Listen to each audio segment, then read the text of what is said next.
నిలబెట్టే బాధ్యత మీదే అని చెప్పి నేను ఈ సందర్భంగా తెలియజేస్తున్నా. మిత్రులారా, తుంగతుర్తి కాంగ్రెస్ పార్టీ కార్యకర్తల గురించి ఎంతో చెప్పినా తక్కువే. ఆనాడు మందుల శామ్యుల్కు ఢిల్లీ టికెట్ ఇచ్చినప్పుడు, కాంగ్రెస్ పార్టీ ఆశీర్వదించినప్పుడు మందుల శామ్యుల్ నేను అడిగిన పిలిచి ఎంత ఉందని 50 ఉంది సార్ అన్నాడు. మళ్ళీ ఎస్సనగదు ఉంది మందుల శామ్యుల్ దగ్గర బాగానే జమ చేసిండు అనుకున్నా. 50 అంటే అన్నా 50,000 ఉన్నాయి సార్ అన్నాడు. జేబులో 50,000 పెట్టుకొని తుంగతుర్తికి వస్తే 60,000 మెజార్టీతోని గెలిపించిన మీ రక్తాన్ని చెమటగా మార్చి సోనియమ్మ ఆశీర్వదించి పంపించిన మందుల శామ్యుల్ జేబుల్లో సోనియమ్మ ఫోటో పెట్టుకొని వస్తే మీరు గుండెల్లో పెట్టి చూసుకొని భుజాల మీద మోసి ఈరోజు 60,000 పైచిలకు మెజార్టీతోని ఇవాళ ఎమ్మెల్యేని చేసింది. మందుల శామ్యుల్ వాళ్ళందరూ నీ కుటుంబ సభ్యులు, నీ సోదరులు, వాళ్ళందరినీ నువ్వు మంచిగా చూసుకోవాలి. వాళ్ళందరి కష్ట సుఖాలల్లో కలుపుకపోవాలి. ఒకరికి బాధ ఉంటుంది, ఒకరికి దుఃఖం ఉంటుంది, ఒకరికి కోపం ఉంటుంది, ఒకరికి ఆలోచన ఉంటుంది, ఒకరికి ఆశ ఉంటుంది. నువ్వు స్థానిక శాసనసభ్యుడివి, ఓపికతోనే అందరినీ కలుపుకపోవాలి. ఎందుకంటే ఆ ఎల్లా కేవలం సోనియమ్మ మాట మీద నిన్ను 60,000 మెజార్టీతో వీళ్ళే గెలిపించారు. వీళ్ళే భుజాల మీద మోసిన రాయల్లో సోనియమ్మని నమ్ముకొని ఇవాళ వాళ్ళని కడుపులో పెట్టి చూసుకోవాల్సిన పెద్దన్న బాధ్యత నీదే. ఏదన్నా సమస్యలు ఉంటే ఆ పక్కల ఉత్తమాన్ని ఉన్నాడు, లేకపోతే మీ ఎంపీ సాపు చామల కిరణ్ ఉన్నాడు, కాదు కూడదంటే అడ్లూరు లక్ష్మణ్ ఉన్నాడు, అక్కడ కూడా కాకపోతే పైన నేనున్నా. మీరెవ్వరూ అధైర్యపడకండి. స్థానిక సంస్థలలో సర్పంచ్ కావచ్చు, ఎంపీటీసీ కావచ్చు, జడ్పీటీసీ కావచ్చు, జిల్లా పరిషత్ కావచ్చు, ఏ ఎన్నికలైనా మిమ్మల్ని గెలిపించే బాధ్యత, మిమ్మల్ని ప్రజాప్రతినిధులను చేసే బాధ్యత పార్టీ తీసుకుంటుంది, ప్రభుత్వం తీసుకుంటుంది. మందుల శామ్యుల్ని గెలిపించిన బాధ్యత మీరు తీసుకున్నారు, మిమ్మల్ని గెలిపించే బాధ్యత పార్టీ తీసుకుంటుంది. తొందరలోనే స్థానిక సంస్థల ఎన్నికలు రాబోతున్నాయి. వేదిక మీద ఉన్న నాయకుల ఎలక్షన్లు అయిపోయినాయి, ఎమ్మెల్యేలు అయిపోయినాయి, ఎమ్మెల్సీలు అయిపోయినాయి, ఎంపీలు అయిపోయినాయి. మా దయాకర్ ఎమ్మెల్సీ అయ్యండు, మా శంకర్ నాయక్ ఎమ్మెల్సీ అయ్యండు, ఆ పక్కల సత్యం ఎమ్మెల్సీ అయ్యండు.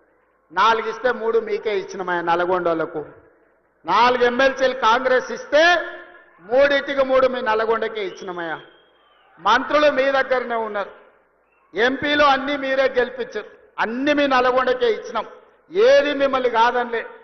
ఎందుకంటే ఈ నల్గొండలో నిఖార్సైన కాంగ్రెస్ పార్టీ కార్యకర్తలు ఉన్నారు, కష్టపడతారు. కాబట్టి ఇవాళ మీకు అన్ని అవకాశాలు వచ్చినాయి.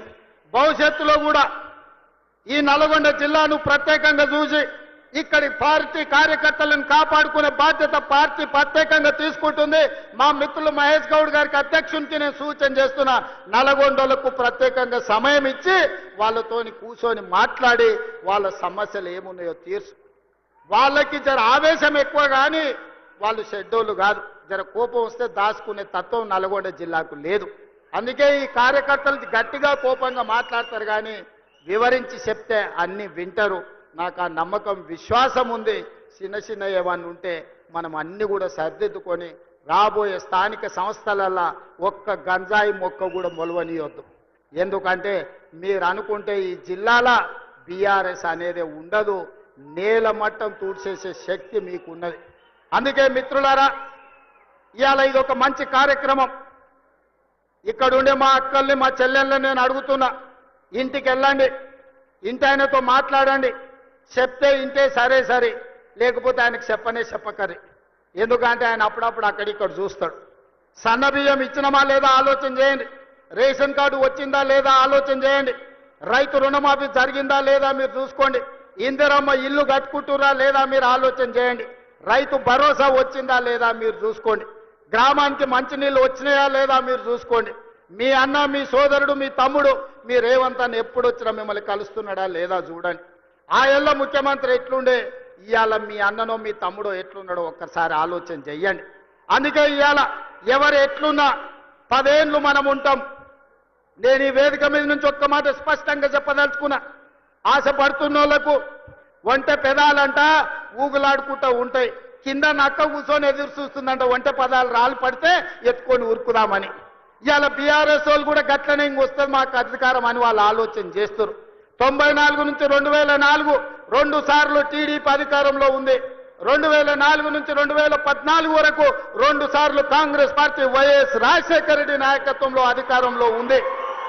2014 నుంచి 2024 వరకు చంద్రశేఖరరావు అధికారంలో ఉన్నాడు. 2024 నుంచి 2034 వరకు కాంగ్రెస్ పార్టీ కార్యకర్తల అధికారంలో ఉంటారు. 10 ఏళ్లు తెలంగాణ గడ్డ మీద కాంగ్రెస్ జెండా రెపరెపలాడుతూనే ఉంటది. 2035కు తెలంగాణ ఆదాయాన్ని $1 ట్రిలియన్ ఎకానమీగా మార్చి ప్రపంచంతోనే పోటీ పడే విధంగా తెలంగాణ రాష్ట్రాన్ని తీర్చిదిద్దుతాం. శాతనైతే మామొస్తాడో, అల్లుడొస్తాడో, బామార్దొస్తాడో, బిడ్డొస్తాడో, మొత్తం కట్టగట్టుకొని జాతంత వస్తుందో రాపో బిడ్డ మా కాంగ్రెస్ పార్టీ కార్యకర్తలు చూసుకుంటారు. మీరందరూ ఒక పక్కన నిలబడండి, మా కాంగ్రెస్ పార్టీ కార్యకర్తలు ఇంకొక పక్కన నిలబడతారు. 10 ఏళ్ళు ఎవడు వచ్చినా, ఎవడు ఏడ్చినా, ఎవడన్నా పోయి బాయిలో దుంకి సచ్చినా ఇందిరమ్మ రాజ్యమే ఉంటది, రైతు రాజ్యం ఉంటది. వ్యవసాయం దండుగ కాదు, వ్యవసాయాన్ని పండుగ చేసి ప్రతి కాంగ్రెస్ పార్టీ కార్యకర్తను ప్రజల